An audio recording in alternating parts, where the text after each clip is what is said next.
Welcome to So Very Wrong About Games, a board gaming podcast about board games. I'm here with my good friend, Mark. My name is Michael Walker. How are you today? I'm very well, Walker. How are you? Good. This whole week was very exciting, very restful. After recording last week's episode, I had to rethink about how I introduced games to people, and that long period of time between episodes was very useful. And sometimes it's strange. During those periods of intense reflection and introspection, sometimes it feels like an entire week can pass by in just a few minutes. It's very strange how that works. Very strange. For more reflections on the nature of time, check out my Patreon-exclusive episode on metaphysics and all the people it put into a sleeping stupor.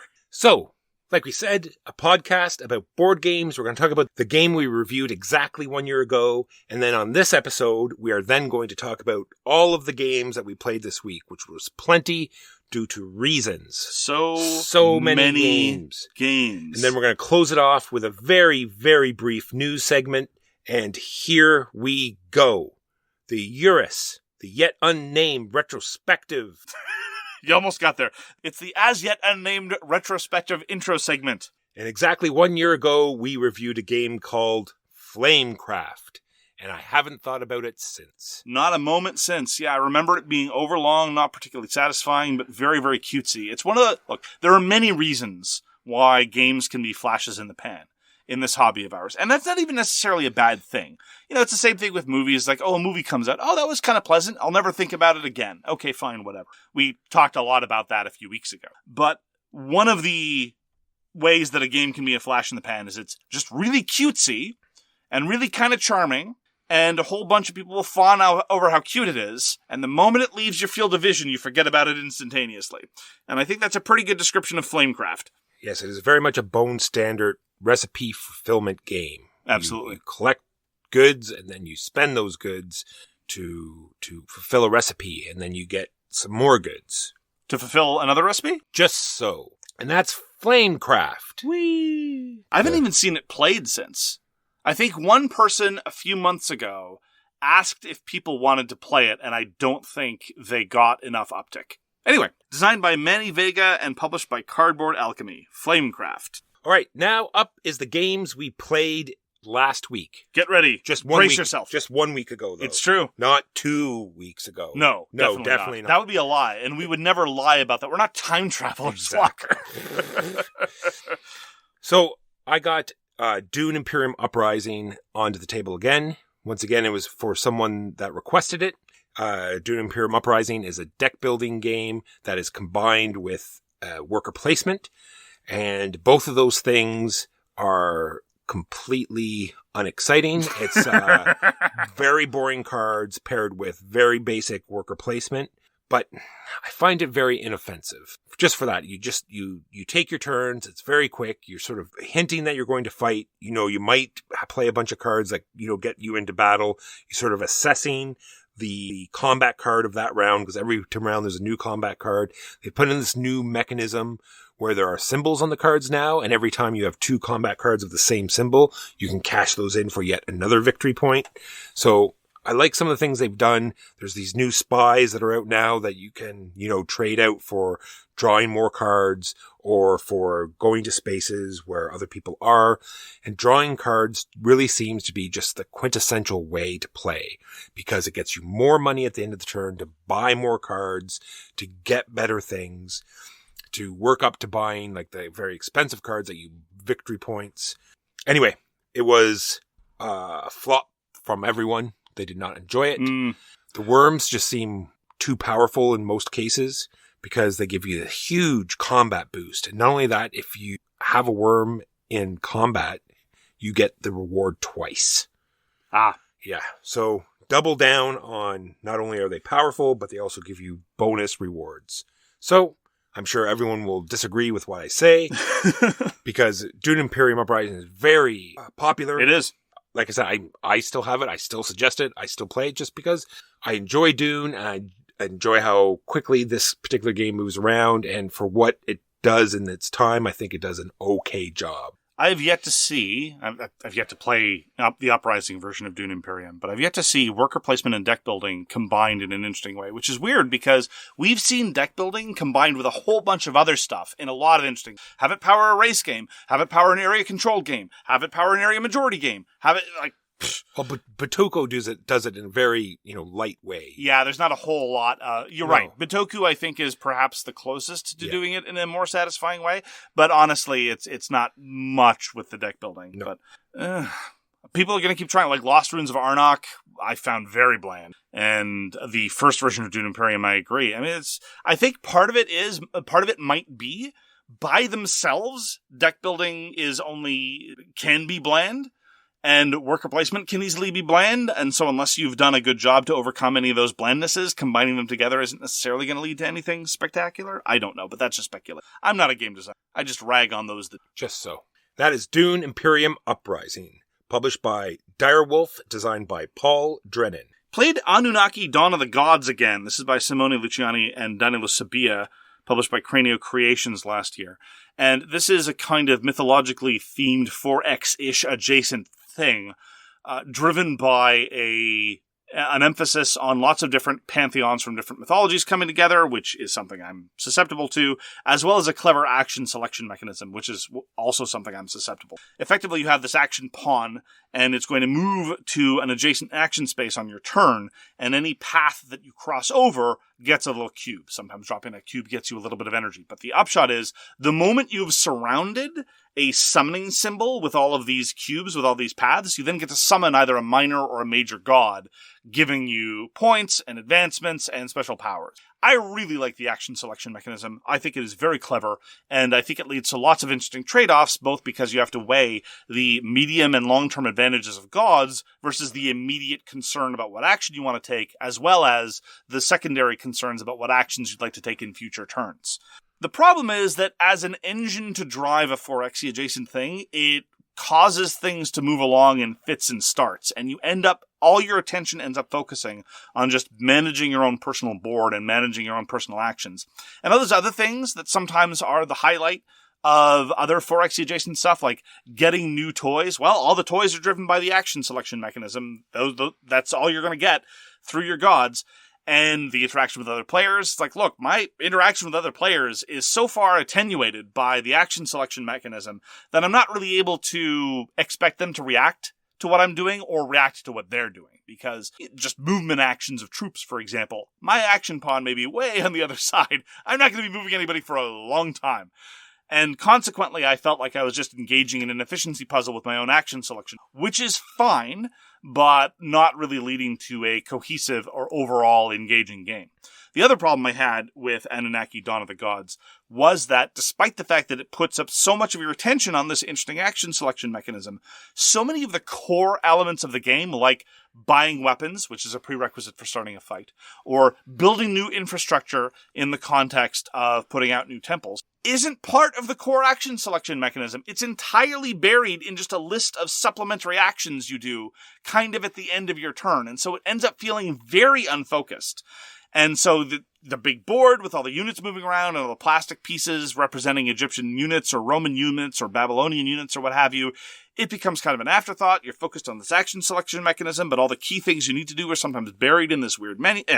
It's not that it's confusing. It just feels unfocused. I just want to interject because I want people to stop typing, because we are both aware that you can spend something to move your pawn somewhere else. But that cost is so great and will put you so far behind that I don't think would be ever worth it. Right, and it comes at the expense of a lot of other things you desperately do. Just so. It just feels unfocused. It feels scattered. It feels like a bunch of stuff that doesn't hang well together. And so I found it perfectly enjoyable enough for playing around with the action selection mechanism, but everything past that felt like a bit of a distraction. And so consequently, I don't feel like it plays to its strengths. I'd play it if someone really wanted to, but honestly, the cool ideas were fun to explore, but I think that this might be a good first draft of something that might evolve into something better. A little bit tighter, better implementation of the action selection mechanism, the overall interaction of the map, or indeed not having a map and having it drive something else. I feel like this is a good driver of something that then doesn't cohere. So that was my further experience with Anunnaki, Dawn of the Gods. We got to play Raw, designed by Reiner Knizia and put out by Ravensburger Games. And it's just an auction game that is like no other. It is pretty well the top of its genre of auction games.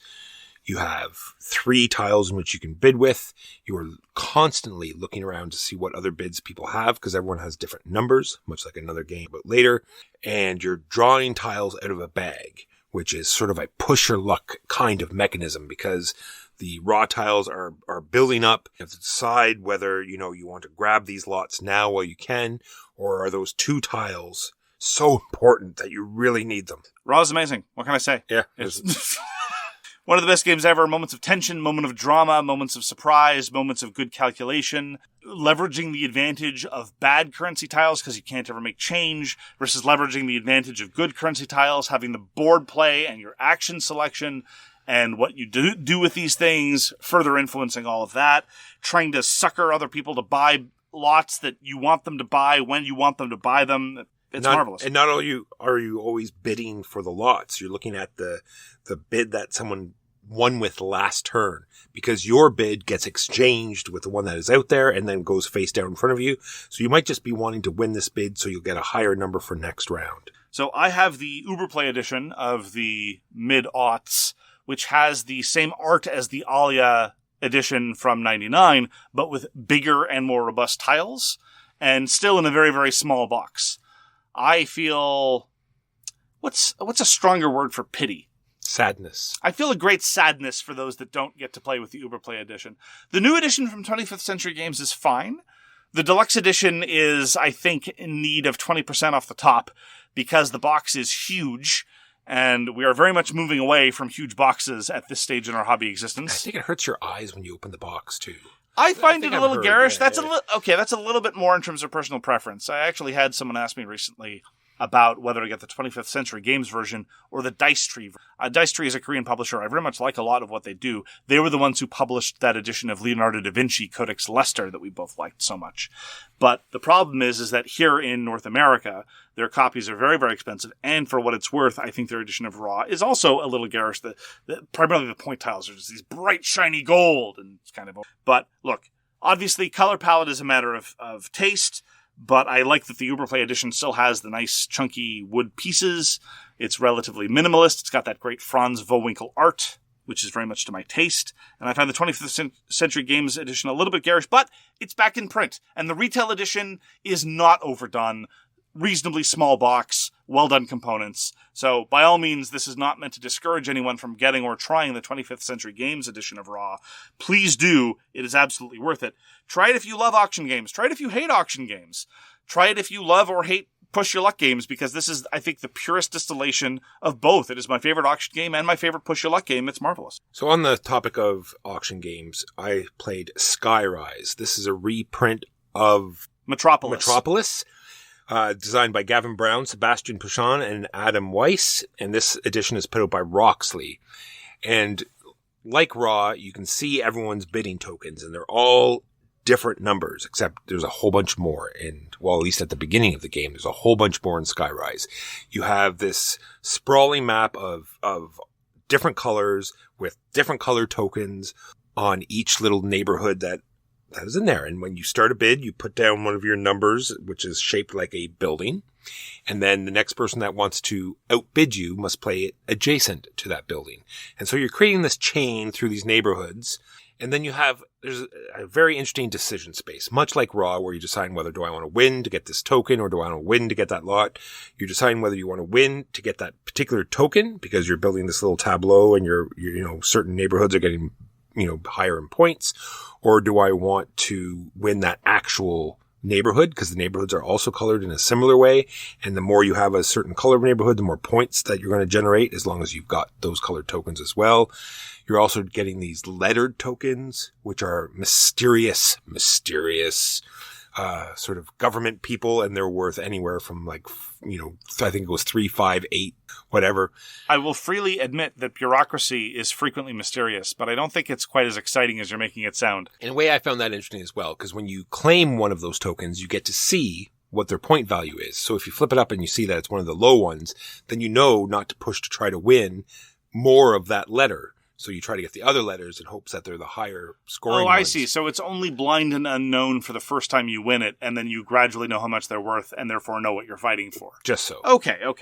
And so it's very interesting because there's some points of the map that you can cut off. So if you win a bid, you're the start of the next auction. Whoever wins gets to start the next one. So there's ways you can pinch off the map. So there's only one place. So you win that bid, and now there's sort of a cutoff area. And if you place a token in there, no one can place adjacent to it. So you automatically win that. So there's ways to get rid of your lower tokens.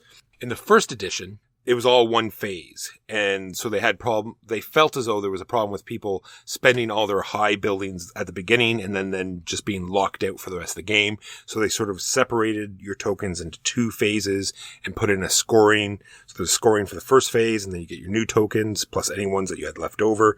And then you start a second phase and go again. I very much enjoyed Skyrise. I'm looking forward to showing it to you because I think you'll enjoy it as well. It led to some weird things at the beginning because it's very much like these games where you don't know what things are worth. What things are worth. Precisely. So like the very first auctions, we were creating these like chains that just went forever almost, right? Because it goes from like 1 to 114. Right. So, because like, I don't know, people were just going higher and higher and higher and higher. And then eventually it was like, okay, this is ridiculous.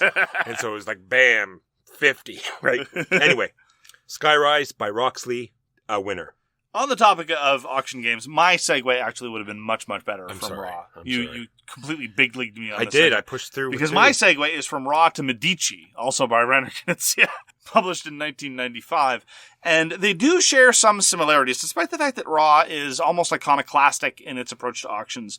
Medici, in many ways, is far more traditional, but nonetheless feels an awful lot like Raw. It's traditional in the sense that you are bidding money, and money is victory points at the end of the game, and you can bid whatever you want. You're not obliged to bid a fixed value as you are in Raw. So in that sense, it's much more open, and I would add a little bit intimidating during the early rounds because you don't know what things are worth. It's a little bit like Raw in the sense that what you're doing is you're building these bundles of goods. You're drawing cards from the top of the deck. You can, long story short, draw 1, 2, or 3 cards and then offer those up for auction. And every round, of which there are 3, you can win a total of 5 cards. So when a number of cards are coming up, you're not just spending some of your points to buy them, you're also committing some of your overall capacity because max you're going to win 15 cards. So when you buy a card in Medici, you know you are giving up a tremendous opportunity. At the end of every round, you compete in 2 different categories. One of them is just the sheer value of all the cards you have. I've got a 3, a 4, and 2 5s, okay, versus everybody else. And the specific suit of what all the cards are let you move up tracks, and whoever's the highest of those tracks, whoever has won the most swords will get points. And if you've won so many swords, you'll get bonus points on top. And so you're constantly trading off. It's like, ooh, I do like swords, but that's a 1 sword. I don't even know if that could cut cheese, let alone anything else. So I don't know if I want to buy that. Trade-offs abound, marvelously simple. The reason why Medici is even more flexible than Raw is it goes up to 6 and it scales real well. I argue that Raw scales real well at 2, 3, 4, 5. Even at 2 players, Raw works really well. The trick is, though, that Raw feels very different at different player counts. With 3, for example, in Raw, you have 4 sons as opposed to 3. 4 feels very different, and 5 feels extremely different because you have so much less control over the board state, but nonetheless, I still think you could make a go of it. You just have to accept that you have to live in that chaos. Medici, on the other hand, is a little bit more staged, a little bit more stated, but it still has that aspect of, I've won my 5 cards for the round, I'm out.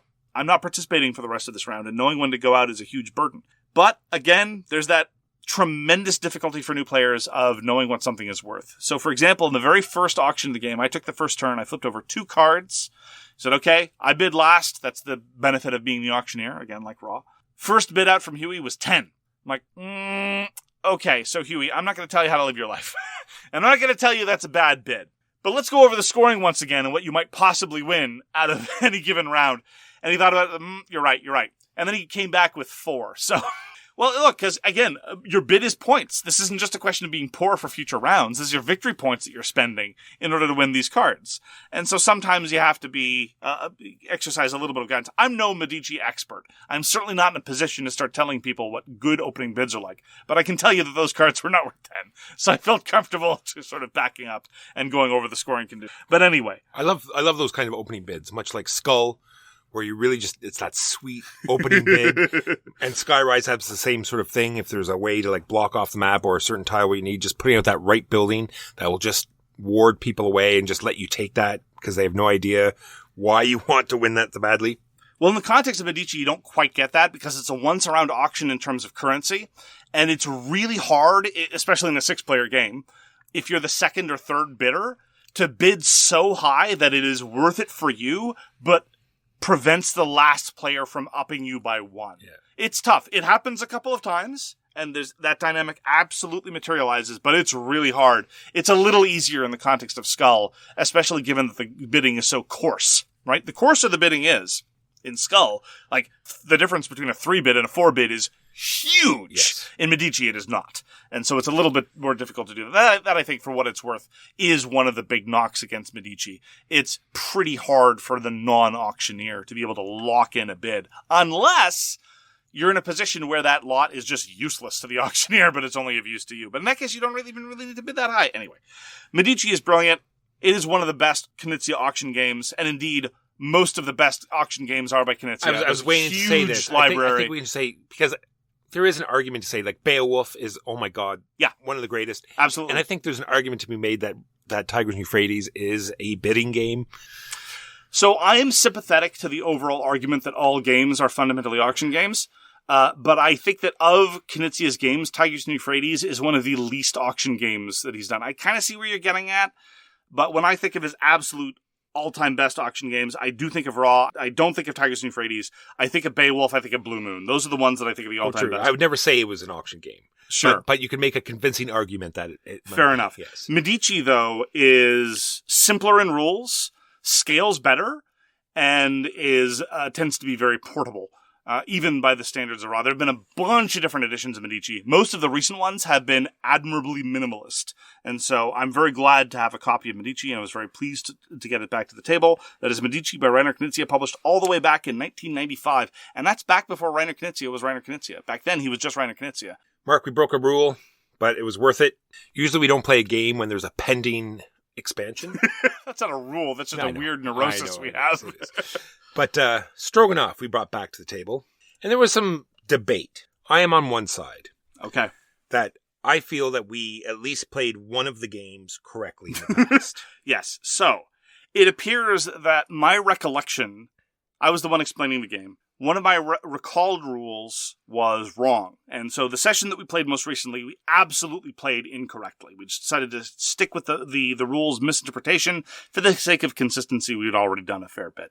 Walker maintains, correct me if I'm wrong, that this mistake that we've made has reoccurred, but does not constitute the entirety of our experience of playing Stroganoff. That I'm not sure. Oh, you don't know? I don't know if we played it incorrectly before, but I'm almost positive we played it correctly before. Whereas, not every time before. Whereas I am reasonably confident we've made this mistake in the past, and I am not sure if we've ever played it correctly. What is at issue is as follows.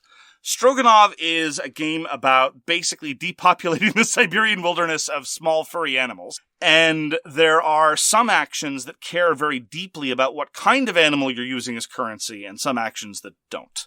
And as far as purchasing new land tiles, which is but not necessarily the only significant source of points, the actual rules as written are that everything you use to buy them has to be the quote-unquote matching type of animal. So if it's in a certain region, they might only accept bunnies as payment. I'm exaggerating now the theme. They might only accept wolverines in a different region or stags in the other region.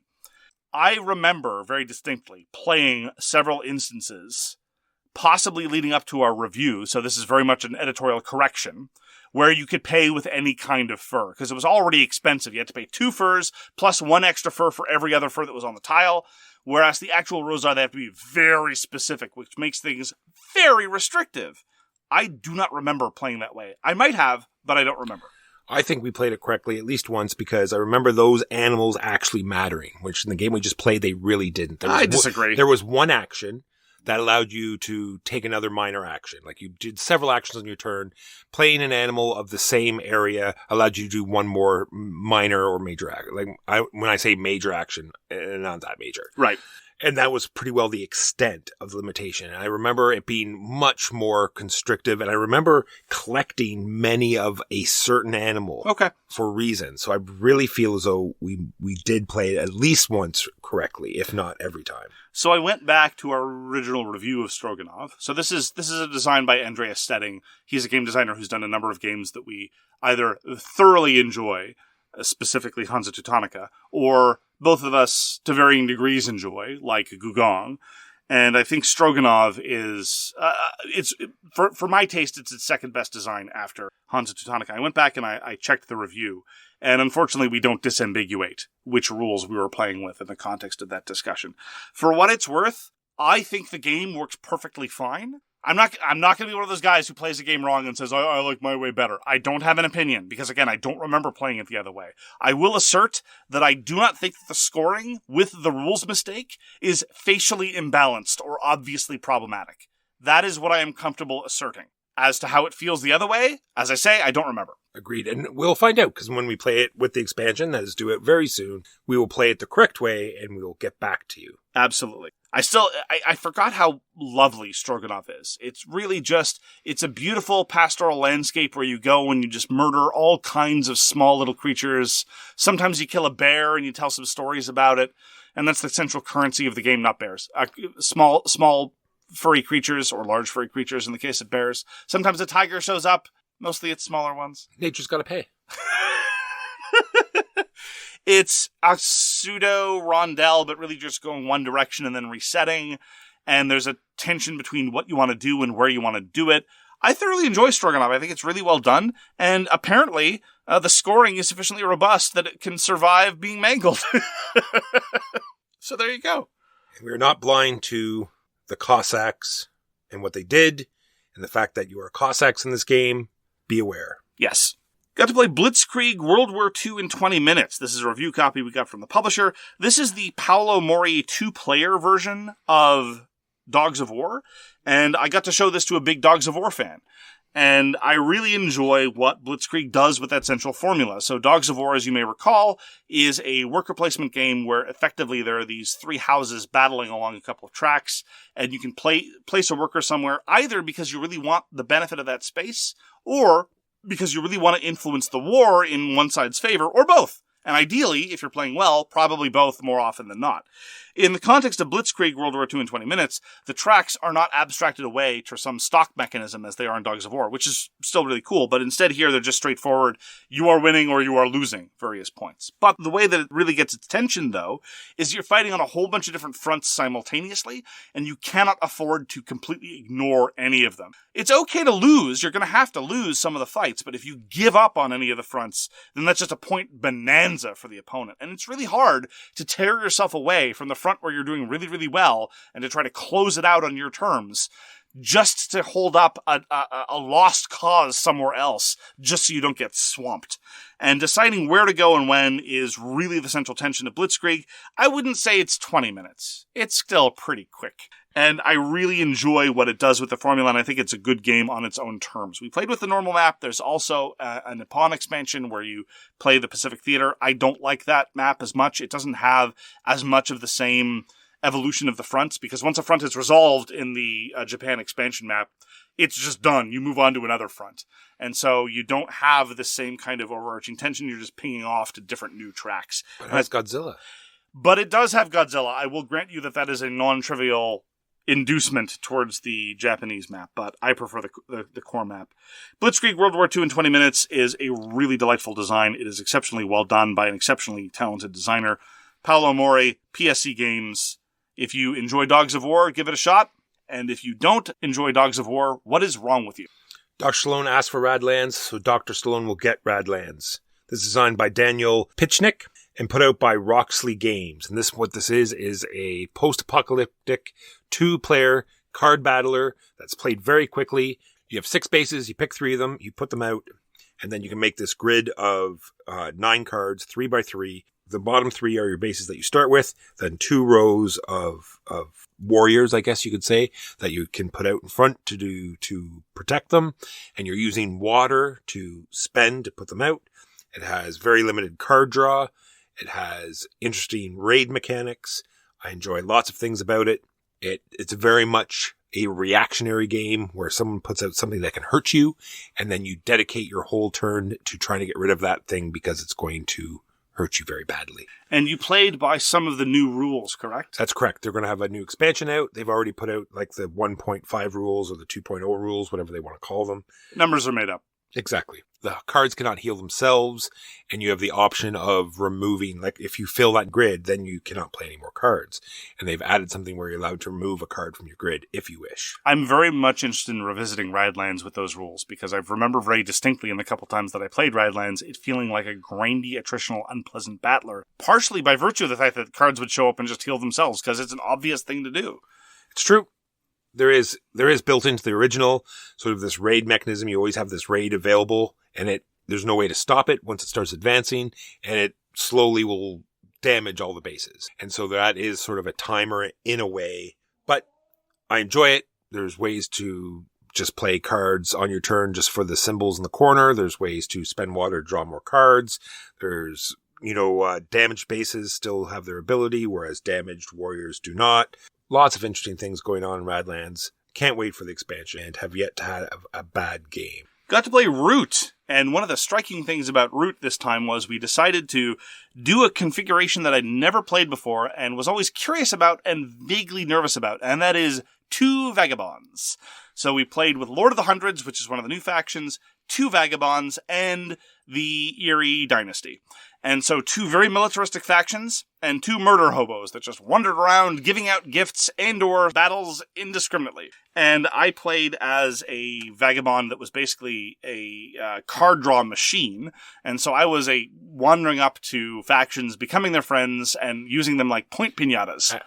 And no choice of their own. Yes. Like, hello, friend. I have come to give you a gift. I don't want your gift. Here, have this card. I don't want your card. It's a lovely card. Give it. I don't want to take it away. Here it is. 2 points for me, please. Over and over again. It's like this hide a bed. Here's this couch that can turn a bed. I don't want it. And then it's on your front lawn. It's like, yeah, but and it's too late. Root has 2 key design defects as far as I'm concerned. And these are things that make me love Root less, but not to the extent that I wouldn't want to play Root all the time. One of them is there's a start player advantage. And the second thing is that there's no built-in incentive to attack the Vagabond other than to prevent the Vagabond from winning. This works better when there are factions that have the ability to generate battles at little cost themselves. So, for example, say you're playing as the Marquise de Cat. If you need to stop me as a Vagabond from winning, you need to spend a third of your turn to do it, to start a fight, to stop me, to set me back. And you're not going to earn any points from it. If you spend a third of your turn to stop somebody else from winning, you're probably in a position to score some points out of it. Meanwhile, if you look at some of the other newer factions, like, for example, the Lord of Hundreds generates more fights than they tend to use. That is ideal for a situation with the Vagabond. So this is one of those instances where I think some of the new factions have been designed with some idea in mind of helping the meta evolve in a positive way. So I very much approve of that.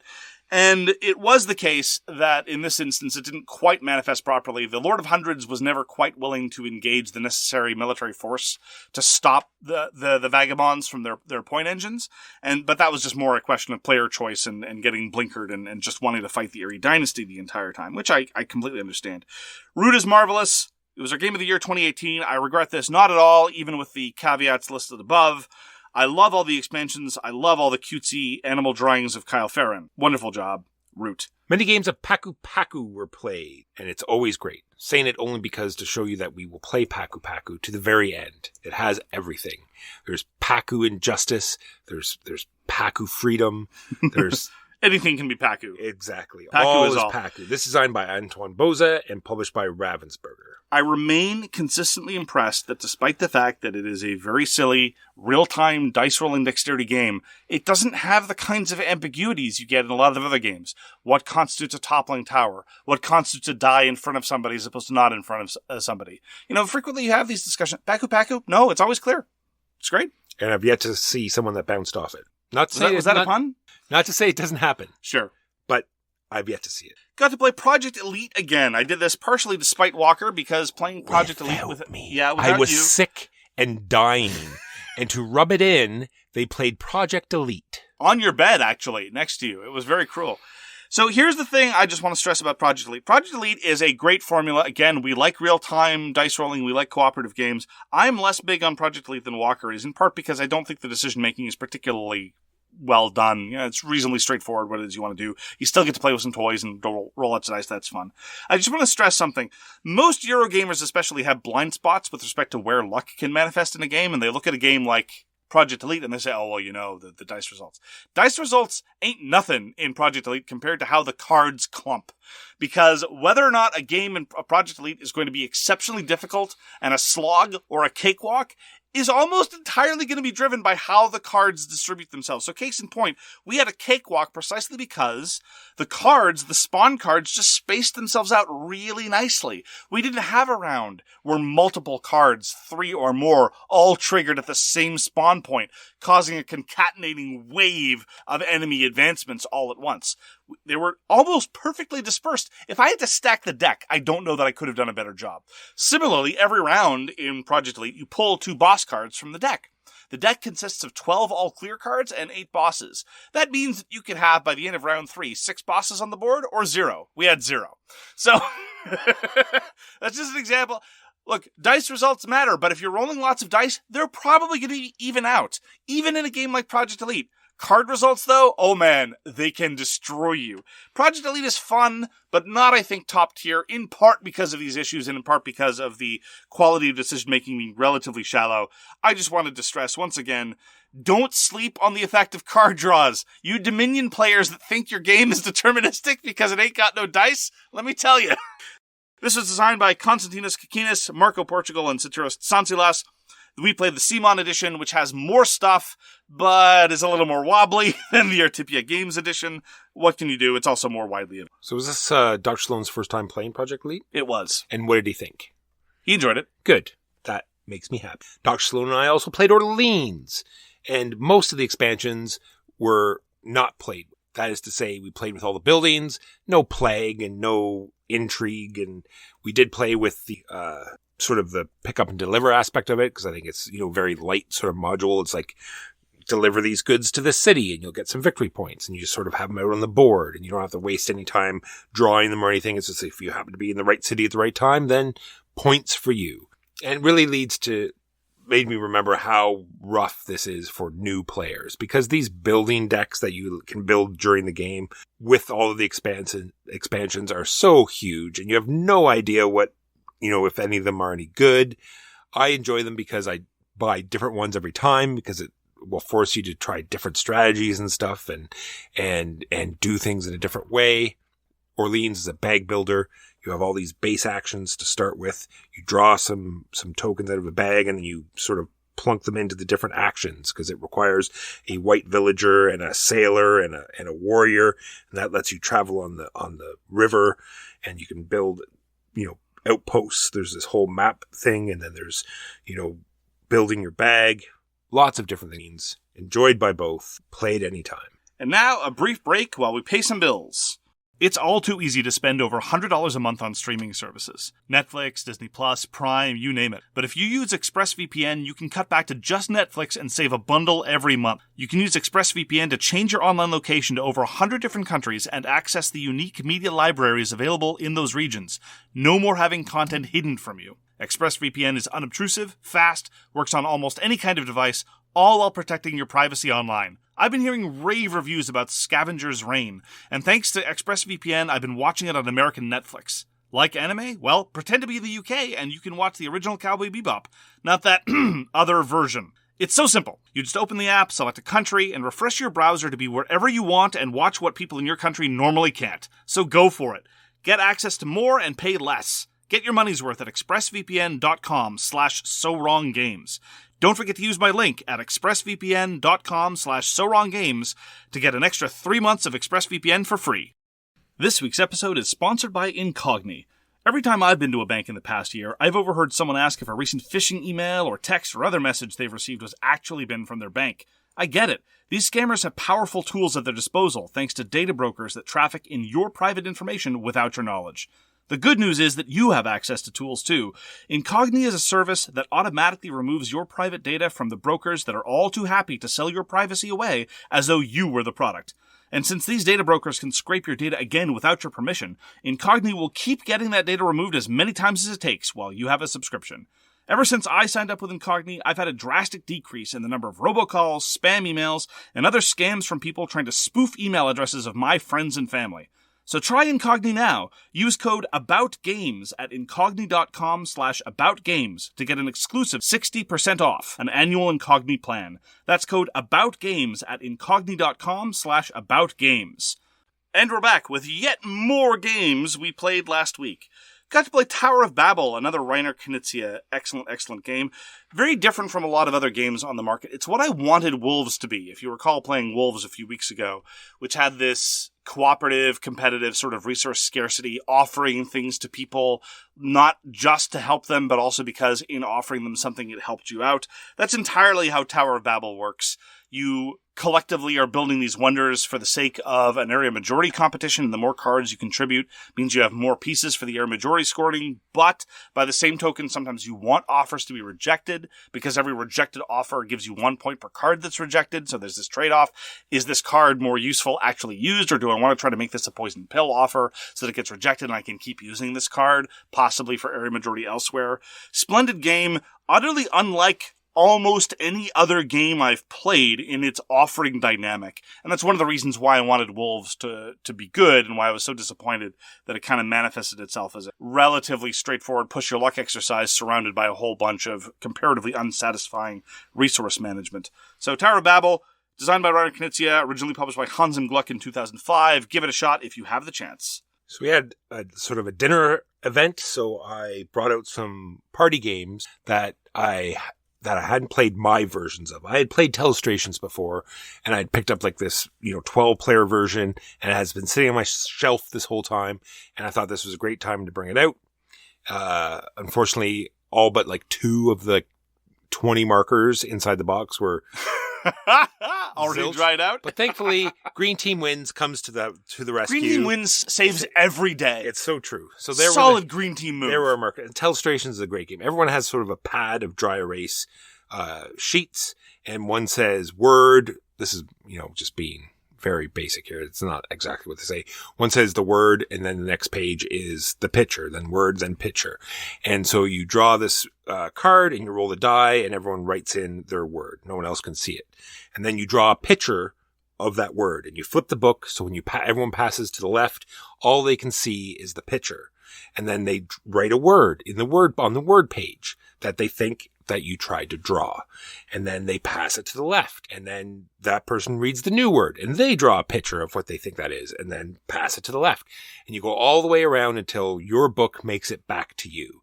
And then you tell the story of your book. Look, my story started out as ladder, and it turned into fire-breathing dragon through different crazy steps. Enjoyed by all. Designer uncredited.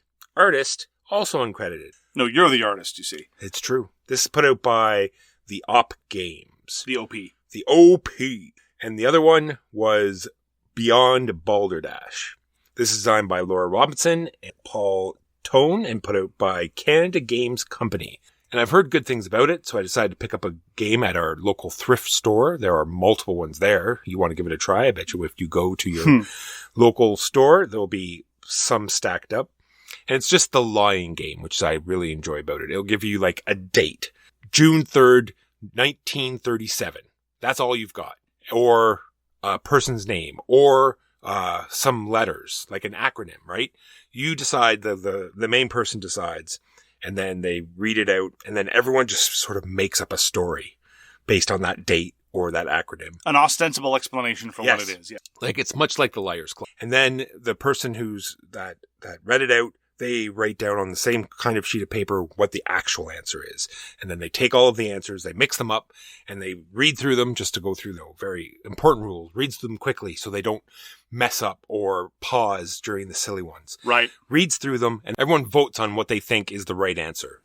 You get some points if someone picks your answer. You get some points if you actually wrote the right answer, which seems odd. I should read the rules again, because the person that's reading the card writes down the actual answer. And if someone writes down the same answer, they read that twice. Wouldn't that like totally give away I don't know. It's weird. That's one of the... Look, I played Balderdash once when I was a young child. Yes. And my recollection is only that somebody who knows the actual answer was in a strange position.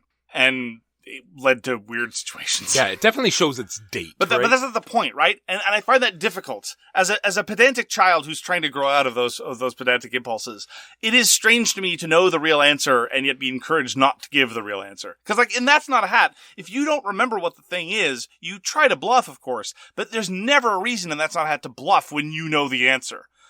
So it's a strange set of impulses. I haven't played recently, but that's my recollection. So it was enjoyed by all, especially me. Definitely shows its age. This, writing out. I'm not sure how many people nowadays know how to write. But there it is. Beyond Balderdash. I'm sure there's a Jackbox version. Probably. Yeah. Played a game of Quest. This is the derivative of The Resistance by Don Eskridge, designer of The Resistance, and published by Indie Boards and Cards. Pro tip, if you're going to play Quest, play by the Director's Cut rules. The rules as published in the original box were modified by the publisher in ways that lead to degenerate game states, so stay away from that. Here's the trick with Quest, though. I talk a lot about how the Resistance can be very tense, and some people don't like that, because in the Resistance, it's all a logic puzzle, there is stuff to be inferred, and people are going to be put on the spot to explain what's going on, their understanding of the game state, or why they voted the way they did, or who threw red and when, and some people really don't like that. They would rather their social deduction games be obscured by random chance, which is not my preferred way, or subject to a little bit less open discussion over everything, which I can completely respect. So slightly more towards the werewolf vein in that sense. And Quest is very much a little bit more towards werewolf in both that sense and in the sense that there's lots of special roles. The default game of Quest, built in, there are special roles. None of there are a lot of optional ones, but the expectation is that you're going to mix some of those. So consequently, it's less tense, but it's consequently more complicated. The rules are more in-depth and more involved. And so there's this weird balance, and I think a lot of people are going to fall through the cracks and not want to play either of them. And that's what happened this time. We actually got to play Quest with the Wendigo, and the Wendigo, despite being a very capable hobbyist gamer, found the permutation of different roles and the alterations of the game state that entailed to be a little bit overwhelming. And consequently, he felt rather intimidated during the early rounds, and you don't want to make someone feel intimidated over the course of the game, especially in a highly social game like Social Deduction. He rallied, and it worked out, but nonetheless, it's a burden. Especially when it can break, right? When you can be responsible 100%. For breaking a game. Yes. That is brutal. That did not happen. Fortunately, we did have a very interesting game state. I distrusted Louis and the Wendigo because I thought that the Wendigo was covering for Louis. He was. But that's only because the Wendigo was wrong. Louis was trustworthy and had a role that forced him to present himself as untrustworthy when his loyalty was investigated. And so consequently, I correctly interpreted the tells, but that led me to a false impression of the game state, which I kind of appreciate. Again, an entirely different vibe from the Resistance, but if you want a little bit more, I guess, chaotic and slightly wackier, it's not really very wacky, but slightly wackier game, but you don't want to go all the way into, the incredibly stage-managed, but nonetheless extraordinarily chaotic mess that is Blood on the Clock Tower, then Quest might be for you. It's worth giving a shot. Now, that having been said, it's impossible to find on Board Game Geek, because if you just enter Quest and hit enter, good luck. You should search by the designer, Don Eskridge. I still prefer the Resistance, but the Resistance is one of my favorite games of all time, and it needs the right crew. But then again, so does Quest. It is a great joy when Butterfly asks to play a game, and it was great for me because I have yet to get my copy of Calico onto the table. So we played Calico, enjoyed by her and I, designed by Kevin Russ, and put out by Flat Out Games. And it's much like in the Cascadia vein, you have an option of 3 different quilt patterns, and after you've placed one of your 2, you draw one of the 3, and then it replenishes, and then you're placing these tiles on this giant quilt. You're trying to place them in a way that satisfies all these different sort of central tokens, like different numbers of patterns, of colors, and you can actually do it in a way that satisfies both colors and patterns, and that gets you bonus points. And I enjoyed this game because it was like the last tile I needed pink polka dots.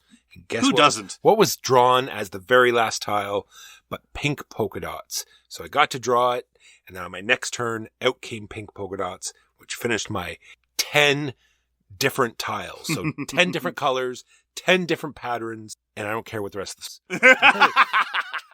Good for you, Walk. And so Calico, I love it. There's also like putting groups of colors together. There's also a bunch of like 3 different cats that you randomly draw at the beginning, and they have their own sort of rules that they want you to do on the quilt. And when you do it, you get these little cat tokens. You put them out on the board, so cats are now resting on your quilt. Everything about Calico is delightful, and Mark loves it. I appreciate the design. I respect it a great deal. It makes me physically unwell. Literal headaches. Played Legacy of You a couple times. This is the solo design by Shem Phillips at Garfield Games of the X-Profession of the Why Place Name series. And Legacy of You was held up as, hey, if you don't like the rest of Shem Phillips' designs, try Legacy of You. It was very enjoyable for the first couple of plays. And I reported as such, and sure enough, a listener showed up on the Patreon-exclusive Discord saying, I'd be curious to see how you feel about it after another few games. I felt it peter out, and the diminishing returns set in real hard. And I can attest that this listener was 100% correct. It is an interesting optimization resource puzzle that plays out the exact same way. And so the same rhythm happens, the same dynamic, the same kind of inflection points, the same kind of pressures. The only difference is just going to be quibbling around the margins about which resource you might need at any given time. And frankly, whether I need the white meeple or an extra piece of brick does not constitute an engaging game experience or a particularly reactive form of AI.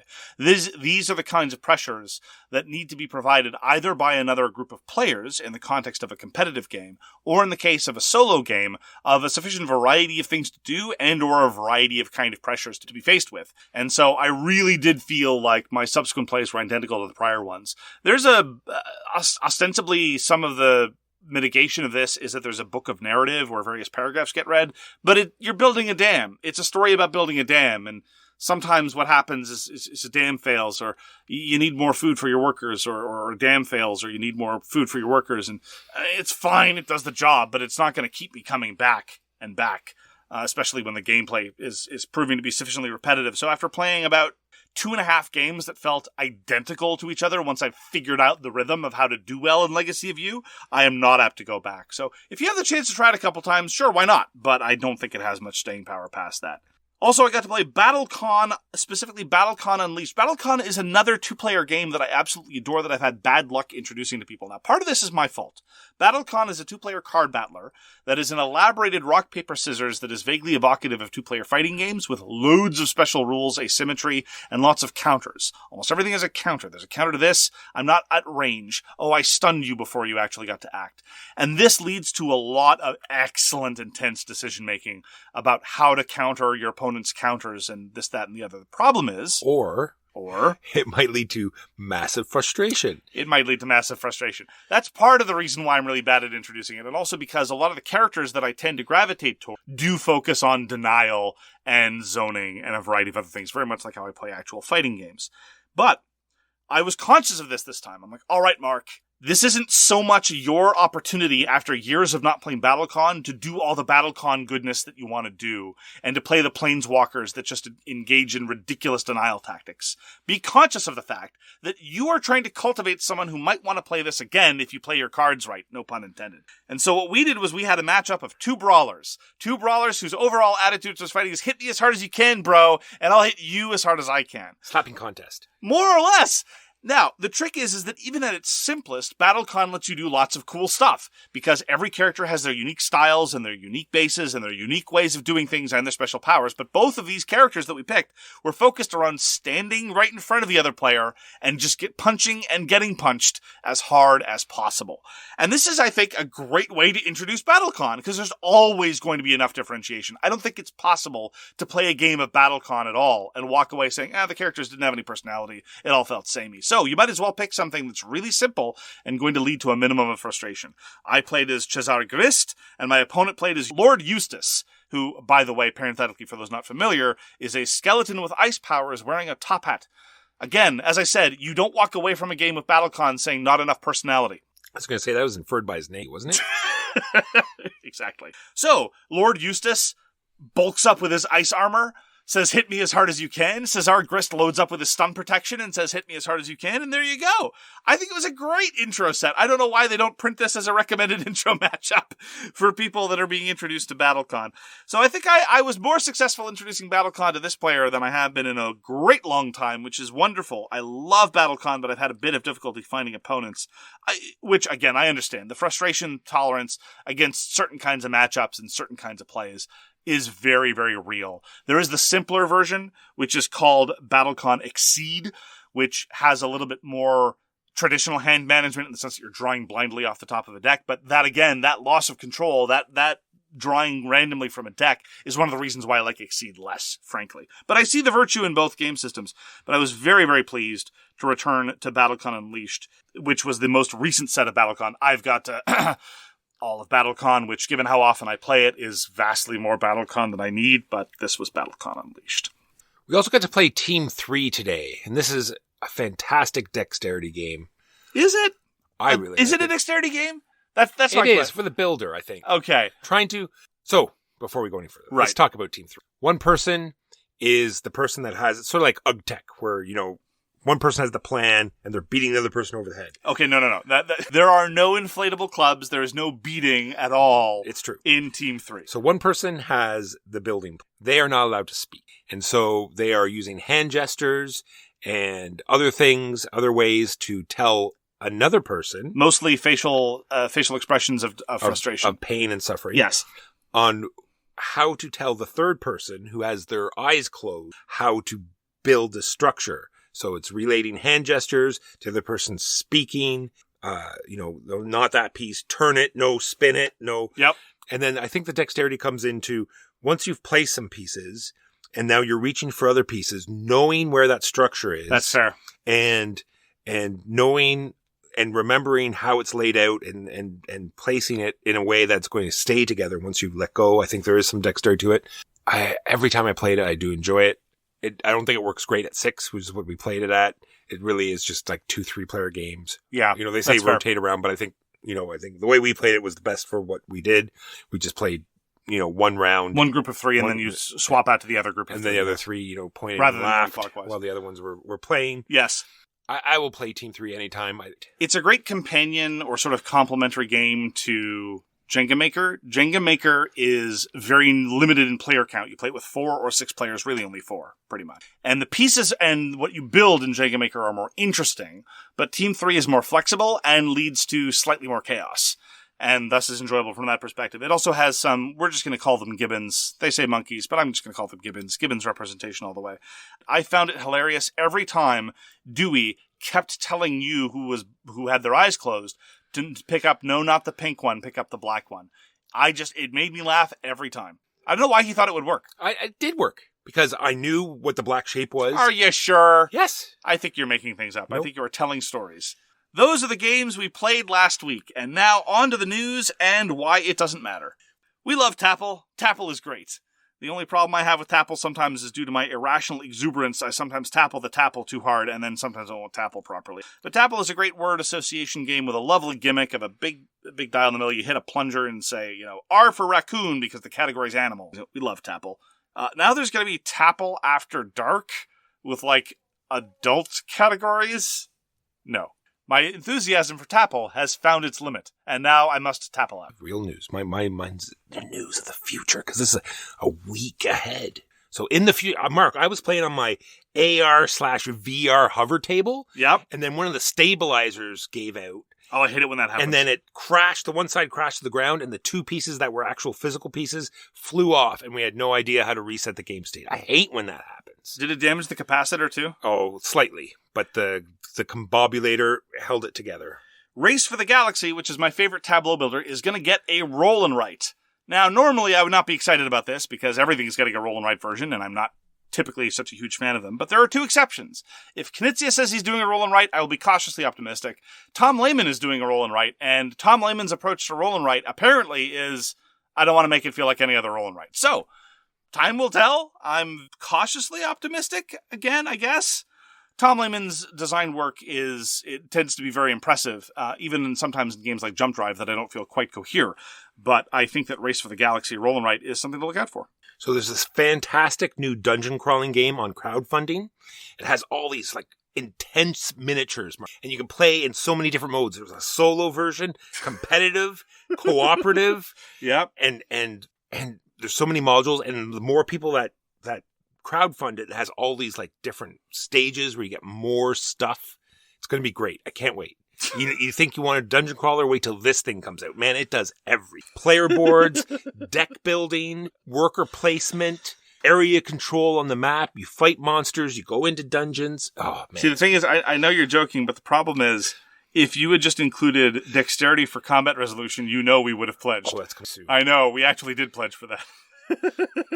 Finally, for me, I would once again like to plug my new podcast project, All My Best Friends Are Digital, which is about video games and the stories they tell. This is with my friend Caitlin Bailey. You can find it wherever you get your podcasts, and if you're at all interested, please do give us a listen. And on the same note, what's that online resume thing? LinkedIn. I'm on LinkedIn. So if anyone needs a podcast co-host... I would never leave you, Walker. You have official legal custody of the Gibbons. Or is it the other way around? I never remember. And with that, thank you very much for joining us. That's it for this week for So Very Wrong About Games. We really appreciate your deciding to having to spend the time with us. We hope to see you again soon. Take care of yourself and take care of your hobby. Peace! You've been listening to So Very Wrong About Games, a board gaming podcast about board games produced by Michael Walker and edited by Mark Bicknell. You can find all our information at SoWrongGames.com. Special thanks to What Does It Eat for allowing us to use their most excellent song, FOS, as our intro. You can find them at WhatDoesItEat.com. We hope to see you again soon, and as always, try to be right, but remember, you're so very wrong.